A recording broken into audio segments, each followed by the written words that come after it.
എറണാകുളം അങ്കമാലി അതിരൂപതയിലെ സമരത്തിൽ സമവായ നീക്കം ജില്ലാ കളക്ടറുടെ അധ്യക്ഷതയിൽ നാളെ ചർച്ച നടത്തും.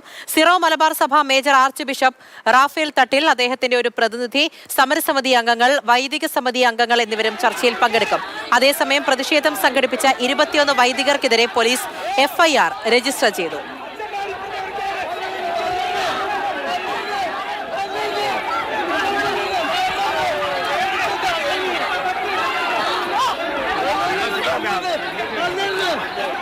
വിഷ്ണു പ്രകാശ് വിവരങ്ങളുമായി ചേരുന്നുണ്ട്. വിഷ്ണു, 21 വൈദികർക്കെതിരെയാണ് പോലീസ് FIR രജിസ്റ്റർ ചെയ്തിരിക്കുന്നത്.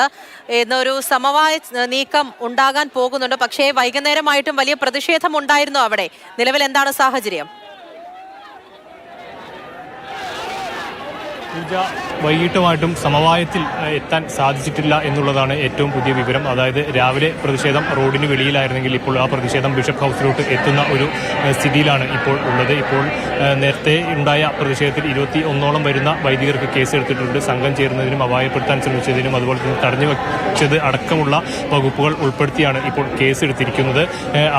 ആ കേസ് അവിടെ നിലനിൽക്കെ തന്നെ ഇവരെ അറസ്റ്റ് ചെയ്യാൻ പോലീസ് തയ്യാറായില്ല. ഈ കേസെടുത്തു, എന്നാൽ അറസ്റ്റ് രേഖകളിൽ മാത്രം ഉൾപ്പെടുത്തി അവരെ അറസ്റ്റ് ചെയ്ത് നീക്കാൻ തയ്യാറായില്ല എന്നുള്ളൊരു ആവശ്യവും ഉന്നയിച്ച് ഇപ്പോൾ വീണ്ടും രൂക്ഷമായ രീതിയിലോട്ടുള്ള ഒരു പ്രതിഷേധം ഇവിടെ അരങ്ങേറുകയാണ്. ഇപ്പോൾ ബിഷപ്പ് ഹൗസിന്റെ അകത്ത് ഈ വിശ്വാസികളായിട്ടുള്ളവരും, അത് സ്ത്രീകൾ ഉൾപ്പെടെയുള്ള വിശ്വാസികളും ഈ വൈദികരും കന്യാസ്ത്രീകളും അടക്കമുള്ള ആളുകൾ ഇവിടെ എത്തി കുത്തിയിരുന്നുള്ള ഒരു സമരത്തിലോട്ടാണ് മാറിയത്. ഇവരുടെ ആവശ്യം ഈ FIR ഇട്ട, ഈ കേസെടുത്ത ഇവിടെ നിന്ന് അറസ്റ്റ് ചെയ്ത് നീക്കി കോടതിയിൽ ഹാജരാക്കണം എന്നുള്ളൊരു ആവശ്യമാണ് ഇവർ പ്രധാനമായും ഉന്നയിക്കുന്നത്. അത് ചെയ്യാത്ത പക്ഷം ഇവർ ഇവിടെ നിന്ന് മാറില്ല, ഇവിടെ തന്നെ തുടർന്ന് പോകും എന്നുള്ള ഒരു വിവരമാണ് ഇവരിപ്പോൾ പങ്കുവെക്കുന്നത്. ഇപ്പോൾ പ്രാർത്ഥനാ സമയമാണ്. ഇവർ ഇവിടെ തന്നെ ഇരുന്നു കൊണ്ട്, ഈ കസേരയിൽ ഉൾപ്പെടെ ഇരുന്നു കൊണ്ട് വൈദികരായിട്ടുള്ളവരെല്ലാം പ്രാർത്ഥനയുമായി മുന്നോട്ട് പോയിരിക്കുകയാണ്. ഏതായാലും ഈ പ്രതിഷേധത്തിന് ഒരു അയവും വന്നിട്ടില്ല. രാവിലെ ഉണ്ടായിരുന്ന പ്രതിഷേധം അത് ഒന്നുകൂടി രൂക്ഷമായ നിലയിലോട്ട് ഇപ്പോൾ മാറിയിരിക്കുന്നു എന്ന് വേണം മനസ്സിലാക്കാൻ. നേരത്തെ വലിയ രീതിയിലുള്ള ഒരു സമവായം എത്തിയെന്നുള്ള തരത്തിലായിരുന്നു വൈകിട്ടെല്ലാം നമുക്കും മനസ്സിലായത്. അതായത് ഈ പമ്പ്ലാനി പിതാവിനെ ഇത്തരത്തിലുള്ള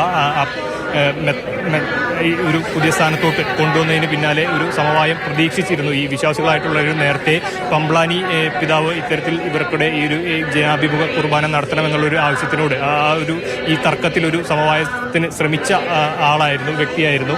അപ്പോൾ അതിനാൽ തന്നെ ഈ പമ്പ്ലാനി പിതാവ് ഈ ഒരു സ്ഥാനത്തോട്ട് വരുമ്പോൾ അവർക്ക് അനുകൂലമായിട്ടുള്ളൊരു നടപടി ഉണ്ടാവും. ആ ഒരു പ്രതീക്ഷയിലാണ് ഇവർ ഒരു സമവായം എന്നുള്ളൊരു തരത്തിലോട്ട് മാറിയത്. എന്നാൽ അതിനുശേഷം ഇവരെ അറസ്റ്റ് ചെയ്യാൻ പോലീസ് തയ്യാറാവാതെ വന്നത് ഈ ബിഷപ്പ് ഹൗസിലോട്ട് വീണ്ടും തള്ളി കയറുന്ന ഒരു സാഹചര്യം ഉണ്ടായി. പോലീസിനെ നേർക്കുനേർ വെല്ലുവിളിച്ചുകൊണ്ട് അറസ്റ്റ് ചെയ്യുക എന്നുള്ള തരത്തിൽ വൈദികരും അതുപോലെ തന്നെ വിശ്വാസികളായിട്ടുള്ള ആളുകളും ശരി, വിഷ്ണു പ്രകാശാണ് അവിടെ നിന്നും വിവരങ്ങൾ നൽകിയത്.